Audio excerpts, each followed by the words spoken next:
نحمده ونستعينه ونستغفره ونؤمن به ونتوكل عليه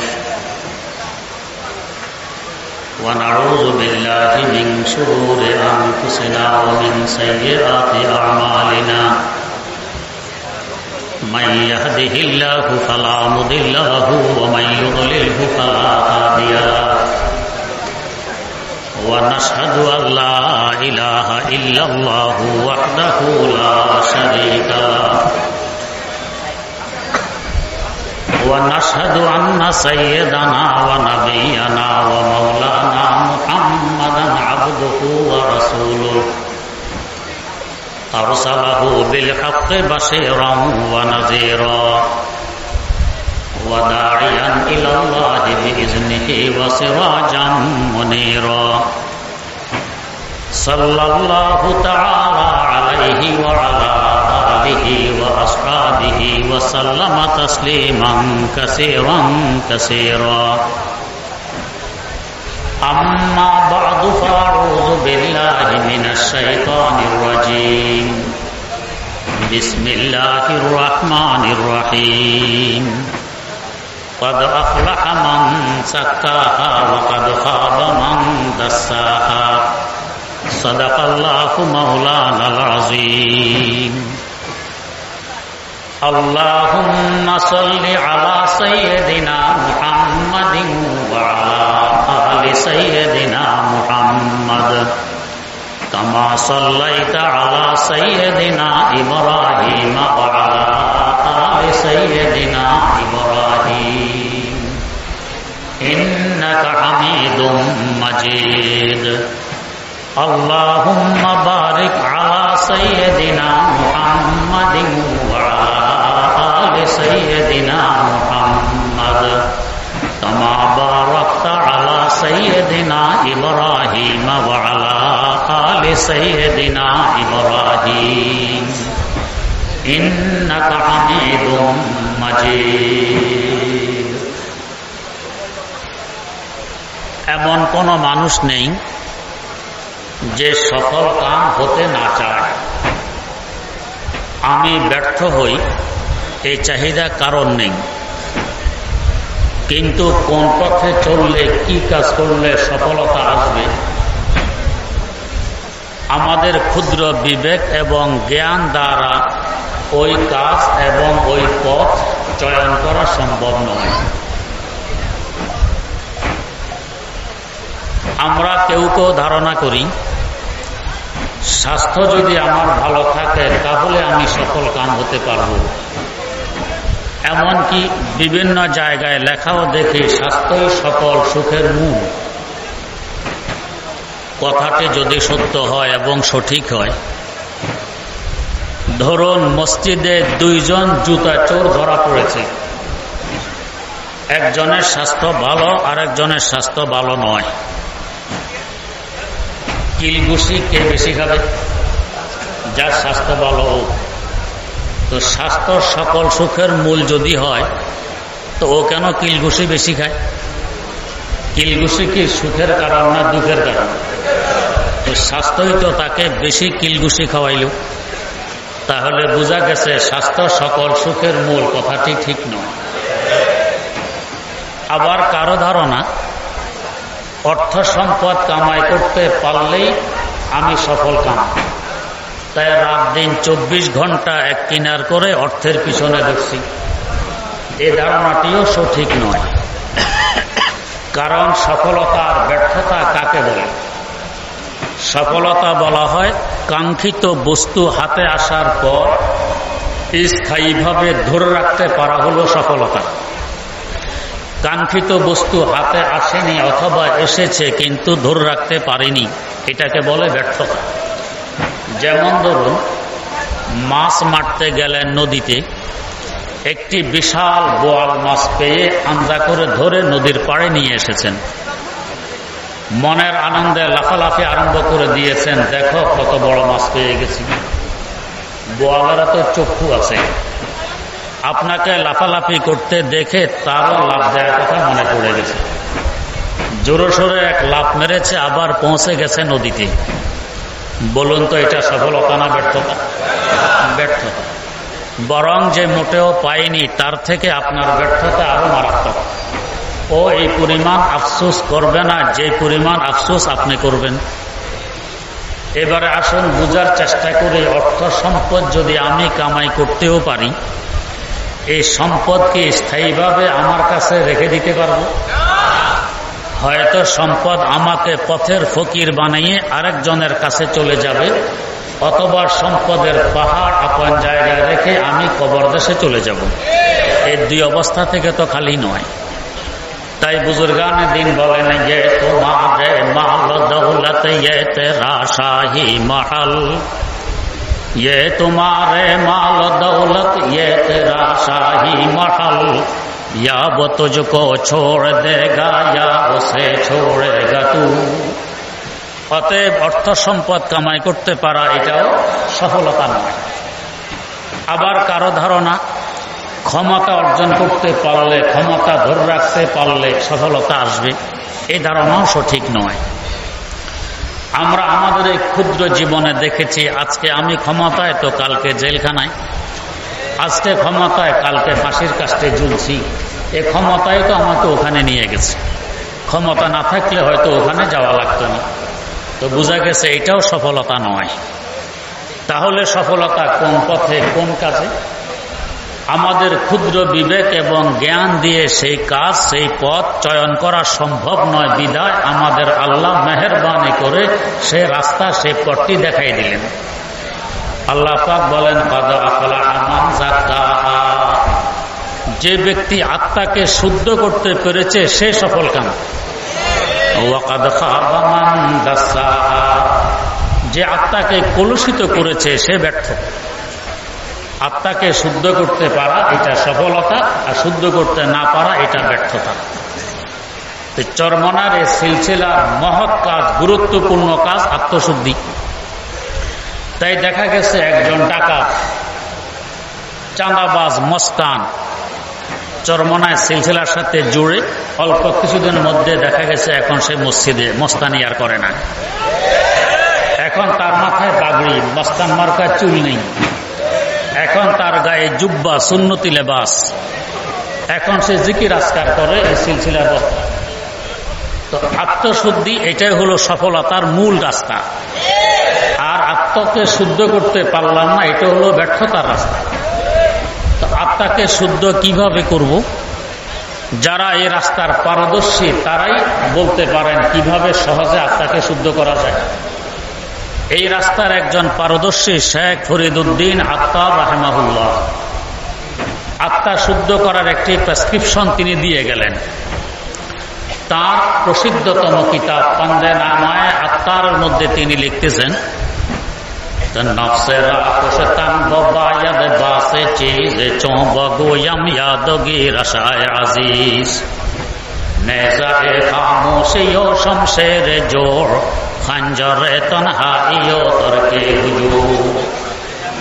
আত্মাকে সংশোধন করতে হবে তিন বস্তুর মাধ্যমে।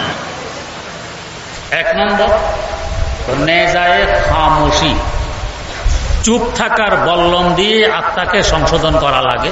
চুপ থাকা। আমরা তো মনে করি কথা যত বেশি বলতে পারি ততই মানুষ মনে করবে আমি বড় জ্ঞানী, বড় বুদ্ধিমান। ব্যাপার কিন্তু তার বিপরীত। বাস্তবে যারা বুদ্ধিমান কথা বলে কম, যাদের বুদ্ধি শুদ্ধি কম এরা কথা বলে বেশি। বুজুর্গানের দিন দৃষ্টান্ত দেন, সে নাহারা খামোশে গঞ্জে না এ গওহর কুনাদ, সে নাহারা খামোশে গঞ্জে না এ গওহর কুনাদ, ইয়াদ দারম আসদফে নোতা এ সরবস্তারা। কই দেখো, মুরগি আন্ডা দেয়, জিনুক মুক্তা দেয়। আন্ডার মূল্য বর্তমান বাজারে 10 টাকা, মুক্তার মূল্য প্রায় 1 লক্ষ টাকা। মুরগি আন্ডা দেওয়ার পর কি করে? গোটা বাড়ির মুরগিগুলোকে একত্রিত করে সকলকে সংবাদ দেয়, আমি একটি কৃতিত্ব, বিশাল কাজ করে এসেছি। কক কক কক কক। সকল মুরগি ঘাড় উঁচু করে শোনে সে কি কাজ করে এসেছে। কৃতিত্ব কি? 10 টাকা দামের আন্ডা দিয়ে এসেছি। আর জিনুক যে 1 লক্ষ টাকা দামের মুক্তা দিল, সারা শব্দ আছে। কোনো সাহসব্দ নেই। কথা বলার না বলার মধ্যে এই ব্যবধান, যে ব্যবধান মুরগির ডিম আর ঝিনুকের মুক্তার মধ্যে। এই কক কক করে সারা বাড়ির মুরগিকে একত্রিত করে, আর ঝিনুক মোটেও সাহসব্দ করে না। ওর ভিতরে লক্ষ টাকা দামের মুক্তা, আর এর ভিতরে 10 টাকা দামের ডিম। ঝিনুকের ভিতরে মুক্তা কেন সৃষ্টি হয়, কিভাবে হয়? এর মূল অনেকগুলো রহস্য আছে। একটি রহস্য, ঝিনুক সবসময় চুপ থাকে, জীবনেও একটি কথা বলে না। এই চুপ থাকার বরকতে আল্লাহ পাক ঝিনুকের সিনার ভিতরে লক্ষ টাকা দামের মুক্তা সৃষ্টি করে দিয়েছেন। ঝিনুক আমাদেরকে শিক্ষা দেয়, ও আশরাফুল মাখলুকাত, আমি তো তুচ্ছ একটি মাখলুক ঝিনুক, তুমি তো শ্রেষ্ঠ মাখলুক। আমি চুপ থাকার বরকতে আমার সিনার ভিতরে লক্ষ টাকা দামের মুক্তা পেয়ে গেছি। তুমি একটু চুপ থাকে দেখো, আল্লাহর ধ্যানে মগ্ন থেকে দেখো, এর থেকে কোটি কোটি গুণ বেশি দামি আল্লাহর মারেফাত পেয়ে যাবে তোমার সিনার ভিতরে। 2 নম্বর রহস্য, ঝিনুক ভাদ্র মাসের অমাবস্যা রাতে সাগরের কূলে উঠে হা করে বসে থাকে এক ফোঁটা বৃষ্টির লালসায়। এক ফোঁটা বৃষ্টি মুখে পড়লে আবার সাগরের তলায় চলে যায়। এই ধরনের বৃষ্টির ফোঁটা থেকেই লক্ষ টাকা দামের মুক্তা ঝিনুকের সিনার ভিতরে সৃষ্টি হয়। প্রশ্ন জাগে, এমন বৃষ্টির ফোঁটা তো আমাদের মুখেও পড়ে, আমাদের সিনায় তো মুক্তা সৃষ্টি হয় না। তো এর 2 নম্বর রহস্য হইল, ঝিনুক এই বৃষ্টির ফোঁটার লালসায় উঠে এসেছে ভাদ্র মাসের অমাবস্যা রাত। কেন, বৃষ্টি কি শুধু ভাদ্র মাসের অমাবস্যা রাতে হয়, অন্য রাতে হয় না? আর শুধু রাত্রে হয়, দিনে হয় না? কিন্তু ঝিনুক দিনেও আসে না, অন্য রাতেও আসে না, ভাদ্র মাসের অমাবস্যা রাতে আসে। কারণ কি? দিনের তুলনা রাত হলো অন্ধকার, কিছু দেখা যায় না। আর রাতের মধ্যে সবচেয়ে বেশি অন্ধকার রাত হলো ভাদ্র মাসের অমাবস্যা রাত। ঝিনুক সবচেয়ে অন্ধকার রাতকে বাছনি করেছে। কেন? বুজুর্গান দিন বলেন, সবা মুদকার সাজে এশকে বাজা, সবা মুদকার সাজে এশকে বাজা, সবা মুদ পর দাদারে এশকে বাজা, সবা মুদকার সাজে এশকে বাজা। আশেক মাসুক, প্রেমিকার প্রেমাস্পদের প্রেম বিনিময় কি দিনের আলোতে হয় লোকালয়ে, না রাতের অন্ধকারে নির্জনে হয়? অন্ধকারে নির্জনে হয়। তো ঝিনুক সাগরের কূলে উঠে আসে সবচেয়ে অন্ধকার রাত, ভাদ্র মাসের অমাবস্যা রাতে। সে উঠে হা করে নীরবে যেন আল্লাহর কাছে ফরিয়াদ জানায়, আল্লাহ, রাত তার কালো রঙের চাদর দিয়ে সব কিছু ঢেকে ফেলেছে, এখন আছি একমাত্র আমি, আর আছো একমাত্র তুমি।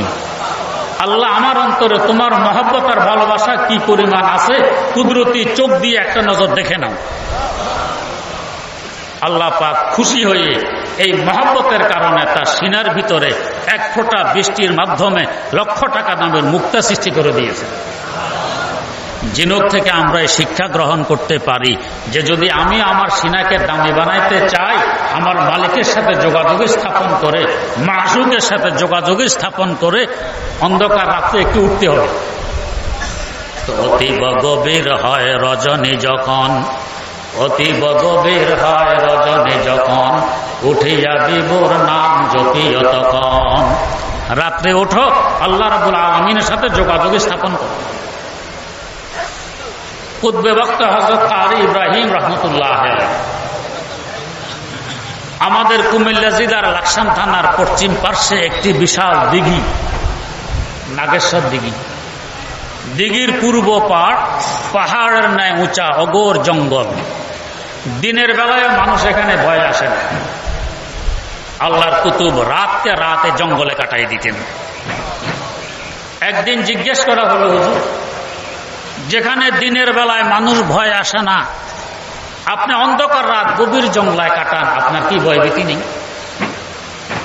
বাস্তবতা তো হলো হারকে তোর সাদ আজ হকতা কবা বুঝিলে তোর সাদা জবাই জিন্ন ইনসো হারকে দিন, তোর সাদা জবাই জিন্ন ইনসো হারকে দিন। যার কলবে আমার আল্লাহর ভয় আছে, একে সমস্ত মানুষ ভয় পায়।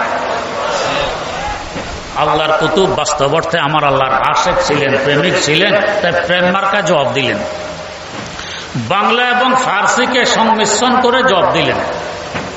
তার জবাব ছিল একে সবে মানে রফতা বুদাম তাল দেগি রই গাটে রে, একে সবে মান রফতা বুদাম তাল দেগি রই গাটে রে, সুরতে দিদাম মস্ত গাছতাম বললে পরাণ কাটে রে, সুরতে দিদাম মস্ত গাছতাম বললে পরাণ কাটে রে।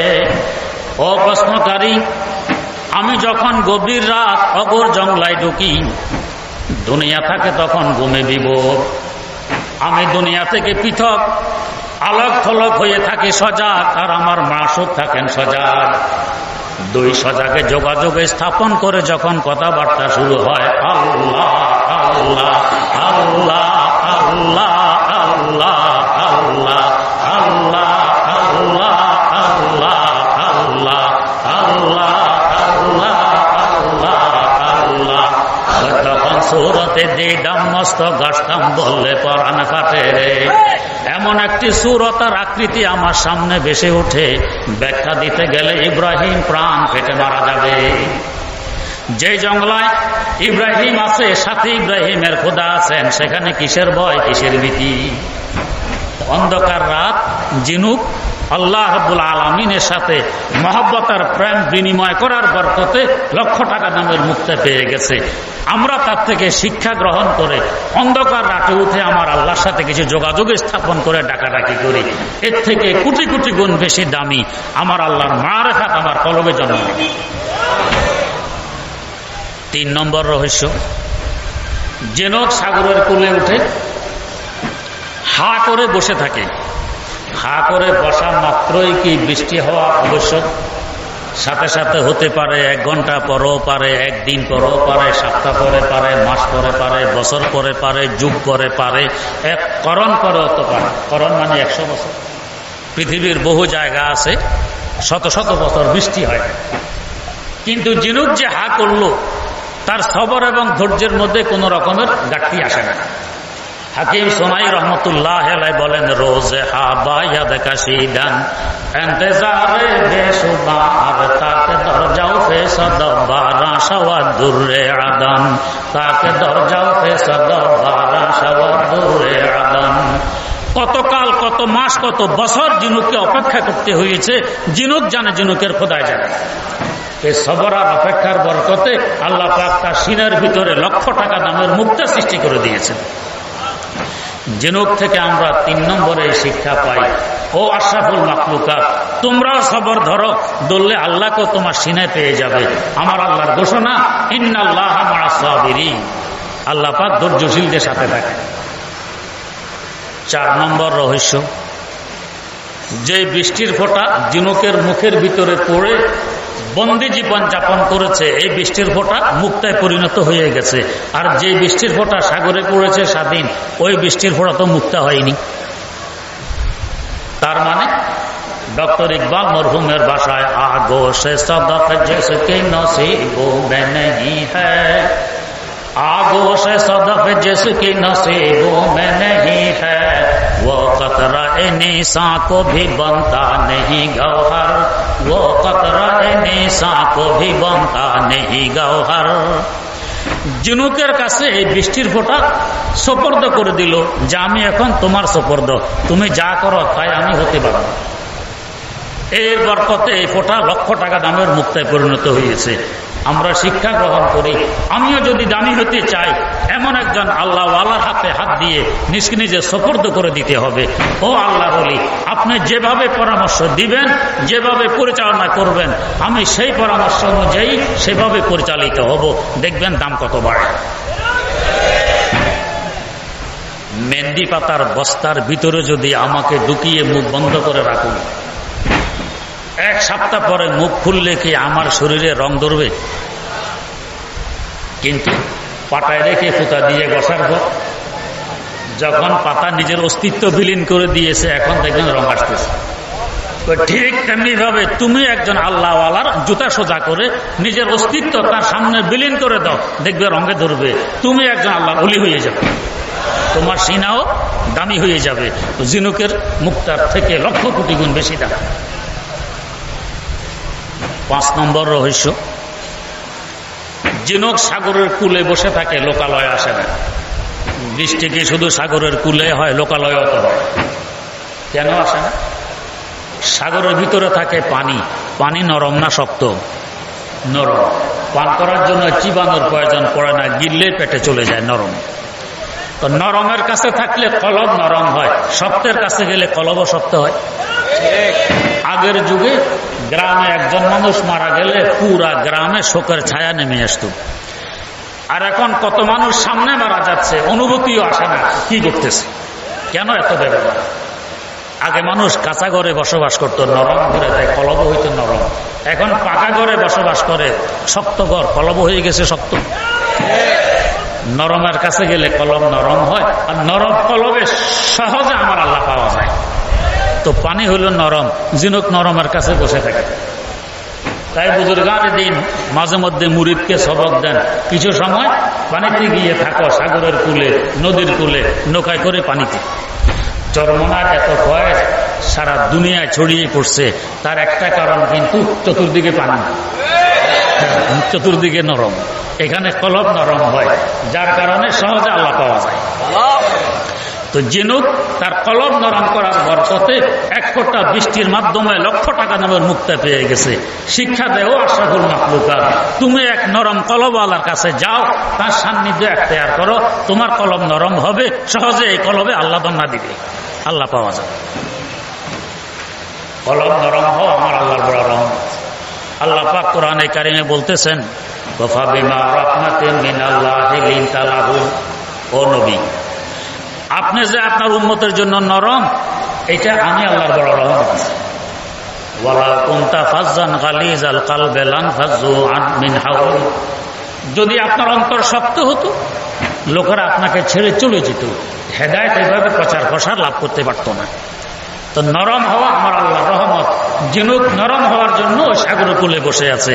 তো তোমরা নরম হওয়ার জন্য নরমের সান্নিধ্য এখতিয়ার করো, কলব নরম হবে, সহজে আল্লাহ পাওয়া যাবে। 6 নম্বর কারণ, জিনুক পানির কোলে বসে থাকে, দূরে আসে না। হাকিমুল ইসলাম আল্লামা কারি তৈয়ব সাহেব রহমতুল্লাহ আলাইহি বলেন, কখনো দেখবেন পানি কলকল কলকল আওয়াজে চলতেছে, আবার কখনো দেখবেন নীরব নিস্তব্ধ। হযরত বলেন, যখন দেখবে পানি কলকল আওয়াজে চলতেছে, বুঝবে সে জিকিরে জলি করতে করতে চলতেছে, জোরে জোরে জিকির। আর যখন দেখবে সে নীরব চুপচাপ, তখন বুঝবে জিকিরে খফিতে সে মগ্ন, আস্তে আস্তে জিকির করতেছে। আর আমার মনে হয় পানি আবার কখনো কখনো তর্জন গর্জনও করে। সাগরের কূলে গেলে দেখবেন কি তর্জন গর্জন কেন করে? জিকির করতে করতে পানির ওয়াজদা চলে আসে। চরমনার মাহফিল, উজানের মাহফিলে গেলে দেখবেন কিছু মানুষ লাফ দেয়, চিৎকার দেয়, দৌড় দেয়। এখন যদি 1000 টাকা হাতে দিয়ে বলেন বা একটা লাফ দাও, তো দিবে না। ওখানে বিনা টাকায় লাভ দেয়, কারণ কি? ওয়াজদা আসে। আল্লাহর কথা শুনলে, আখিরাতের কথা শুনলে, আল্লাহওয়ালার কথা শুনলে ওয়াজদা আসে। তো পানিও জিকির করতে করতে একসময় তার ওয়াজদা চলে আসে, তাই তর্জন গর্জন আরম্ভ করে দেয়। তো জিকিরওয়ালার কাছে গেলে কলবে জিকির জারি হয়। তাই পানি জিকিরওয়ালার কাছে বসে থাকে, জিনুক জিকিরওয়ালার কাছে বসে থাকে, তাই তার কলবে ওই জিকিরের বরকতে লক্ষ টাকা দামের মুক্তা সৃষ্টি হয়ে গেছে। আমাদেরকে শিক্ষা দেয় আশরাফুল মাখলুকাত, জিকিরওয়ালার কাছে যাও, তোমার কলবে জিকির জারি হবে, আল্লাহর মারেফাত পেয়ে যাবে। যাত্রা বাড়িতে একবার দক্ষিণ দিকে চরমনার হুজুরের মাহফিল চলতেছে, কয়েক বছর আগের কথা। চৌরাস্তায় পুলিশ কতগুলো, তো দেখি পুলিশেরা কাল মাথা ডুলায়, এদিক এদিক মাথা ডুলায়। এর ব্যাপার কি? রেবে মাথা ডুলায় কেন? কি মদ খাই আসছে নাকি এরকম করতেছে? পরে দেখলাম যে না, ওই মাহফিলের মধ্যে জিকির চলতেছে, জিকিরের তালা তালা এরা মাথা ডুলায়। তার মানে জিকিরওয়ালার কাছে গেলে কলবে জিকির জারি হয়। তো জিকিরের আওয়াজ আসতেছে, এই জন্য এরাও মাথা ডুলাইতেছে, এদেরও জিকির জারি হয়ে গেছে। তো জিনুক আমাদেরকে শিক্ষা দেয়, পানির কাছে বসে থেকে তুমিও জিকিরওয়ালার কাছে যাও, তোমার কলব জিকির জারি হবে, মারেফাত সৃষ্টি হবে। 7 নম্বর রহস্য জিনুকের সিনার ভিতরে মুক্তা সৃষ্টি হওয়া। জিনুক যখন আমাদেরকে মুক্তা দেয়, জিনুককে ভাঙ্গা ছাড়া এই মুক্তা বের করা সম্ভব? আপনি যতই চেষ্টা করবেন জিনুককে হা করাইতে পারবেন? লৌহ ডান্ডা ভিতরে ঢুকিয়ে আড়াল দিল, কিন্তু জিনুক হা করবে না। কেন? সে কথা বুঝাইতে চায় আমি কারোর প্রভাবে প্রভাবান্বিত হই না, আমি আমার প্রভাবে এক দুনিয়াকে প্রভাবান্বিত করে ছাড়ি। এটা ইসলামের বৈশিষ্ট্য, মুসলমানের বৈশিষ্ট্য। মুসলমান কখনো অন্যের প্রভাবে প্রভাবান্বিত হয় না, নিজের প্রভাবে এক দুনিয়াকে প্রভাবান্বিত করে।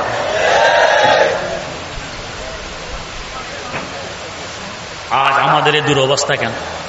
ডক্টর ইকবাল মরহুমের ভাষা, तो अगियारों के तकलीद तखय्युल की गदाई, अगियारों की तकलीद तखय्युल की गदाई, क्या तुझको नहीं अपने को दे तकदीर साई, क्या तुझको नहीं अपने को दे तकदीर साई। বিজাতির অনুকরণ অনুসরণে আমাদের অস্তিত্ব আজ হুমকির মুখে। তো কতদিন তাদের অনুসরণ করবে?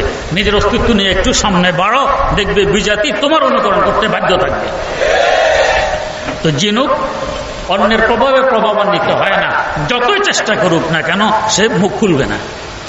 তাই দেখবেন মুয়াজ্জিন যখন আযান দেয়, প্রথমে শাহাদাত আঙ্গুলের মাথা কানের ছিদ্রে দিয়ে ছিদ্র বন্ধ করে দেয়। কেন? আমার কথা সকলকে শুনে প্রভাবান্বিত হয়ে আল্লাহর ঘর মসজিদে এসে আল্লাহকে সেজদা দিতে হবে। এই মুহূর্তে আমি কারোর কথা শুনবো না, কারোর প্রভাবে প্রভাবান্বিত হব না।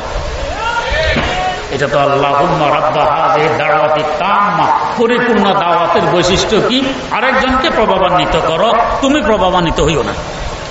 এটা মুসলমানের বৈশিষ্ট্য হওয়া চাই, যে আমি আরেকজনকে কেন ভয় করব, আমাকে দেখে আরেকজন ভয় করো।